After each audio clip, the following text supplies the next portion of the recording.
দক্ষিণ এশিয়ার দেশগুলোর মধ্যে শিক্ষা, স্বাস্থ্য, কর্মসংস্থানে সবচেয়ে বেশি এগিয়ে আছে বাংলাদেশের নারীরা। এর সঙ্গে দেশের জিডিপিতে নারীর অবৈতনিক কাজের মূল্য যোগ করার সুপারিশ করেছে বেসরকারি গবেষণা প্রতিষ্ঠান Centre for Policy Dialogue. Report Sharmin আজাদের। বাংলাদেশের অর্থনীতিতে 15 বছর বয়স থেকে একজন নারীর অবদান নিয়ে নতুন তথ্য উপাত্ত এবং সুপারিশ বিষয়ে সিপিডির রিপোর্ট নিয়ে আলোচনা।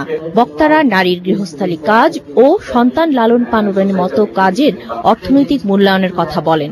রিপোর্টে বলা হয়, গ্রাম ও শহরে একজন নারী পুরুষের তুলনায় 3 গুণ সময় বেশি কাজ করেন, যা জাতীয় আয়ের হিসাবে যোগ হয় না।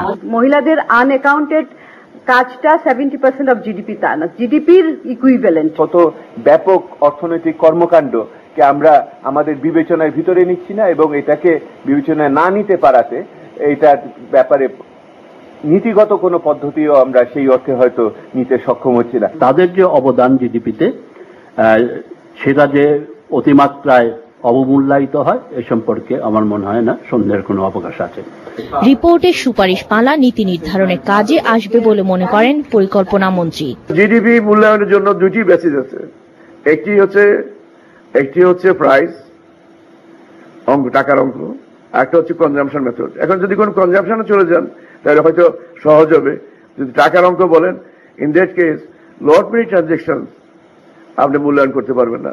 পরিকল্পনা মন্ত্রী জানিয়েছেন, নারী পুরুষের সমতা রাখতে সরকার বিভিন্ন সময়ে নানা আইন প্রণয়ন ও বাস্তবায়ন করেছে বলেই ক্ষমতায়নেও নারীরা এগিয়েছে। Sharmin Azad, channel I, Dhaka. সংবাদের সাথে নিয়ে নিচ্ছি ইস্টার্ন ব্যাংক